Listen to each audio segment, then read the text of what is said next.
ஒரு பக்தன் காலையில் சாயந்தரம் நேரம் தவறாமல் டெய்லி சாமி கோயிலுக்கு போயிட்டு சாமியை பார்த்துட்டு அவருக்கு அர்ச்சனை அவர்கிட்ட வேண்டுதல் வச்சுட்டு அவர் வருவார்.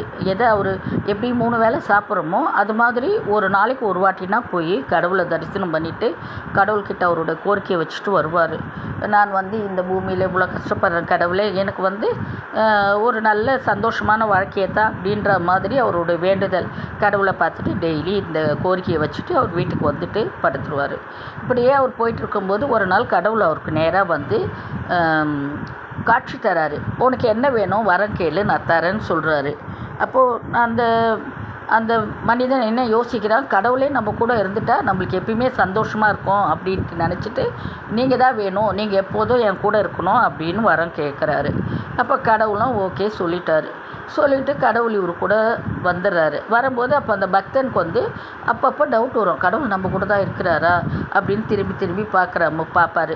சரி, எப்படி நடக்கும்போது காலடி தடம் 2 தடம், இவரோட கால் 2 இருக்கும், 2 கால் தடம் 2 இருக்கணும். அவர் கடவுள் நடந்தார்னா ஒரு 2 4, அப்பப்போ திரும்பி பார்க்கும்போது அந்த காலடி தடம் 4ஆக இருக்கும். இப்படியே நாள் போயிட்டே இருக்கிறச்ச இந்த பக்தனுக்கு ஒரு நாள் ரொம்ப கஷ்டம், கடன் தொந்தரவு நோய் இந்த மாதிரி நிறைய பிரச்சனை வர மாதிரி அவருக்கு ஒரு இக்கட்டான சூழல் ஏற்படுது. அப்போ என்ன பண்ணுறாரு, ரொம்ப கடவுள்கிட்ட வேண்டுறாரு, கோவிலுக்கு போகிறாரு வேண்டுறாரு. அப்போது கோவிலுக்கு போகிறதே அவர் கொஞ்சம் காலகட்டத்தில் கடவுள் தான் நம்ம கூட இருக்கிறாரு, நம்ம ஏன் கோவிலுக்கு போகணும், கடவுள் கூட இருக்கிறதுனால அவர் கோவில் போகிற அந்த வழக்கத்தையும் அவர் குறைச்சிக்கிறாரு.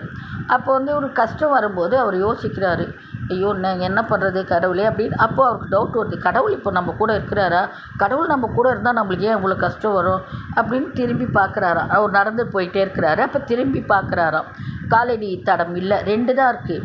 ஓ கடவுள் அப்போ நேராக கோவிலுக்கு போகிறாரு. கடவுளை நீ எல்லா மனுஷால மாதிரி தான் நீயும் இருக்கிற, மனுஷாலாம் அப்படி தான் இன்பம் இருக்கும்போது இருப்பாங்க, கஷ்டம்னு வந்துட்டால் அவங்கள விட்டு விலகிடுவாங்க, நீயும் அப்படி தான் இருக்கிறேன்னு கடவுள் கூட அவ்வளோ கடவுளோட கோவிலில் போயிட்டு அவர் அவ்வளோ சத்தம் போட்டு சண்டை போடுறாரு கடவுள்கிட்ட.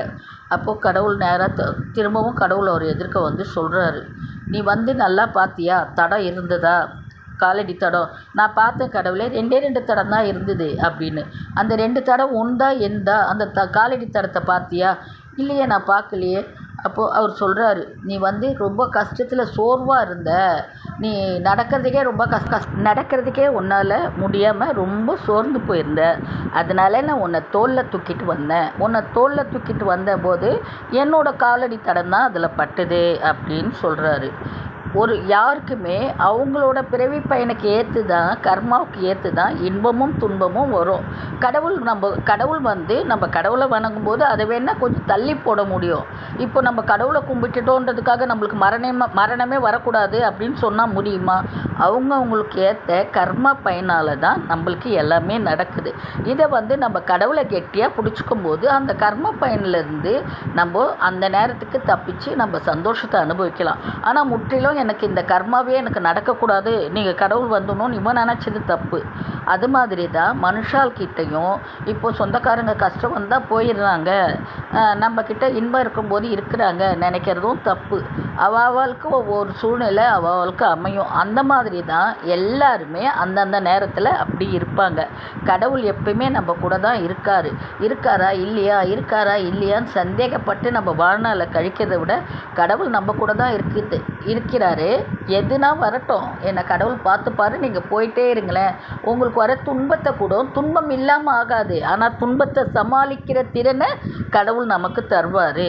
கடவுள் இருக்கிறாருன்னு 100% நம்புகிறவங்களுக்கு அந்த துன்பத்தை சமாளிக்கிற திறனை தருவார்.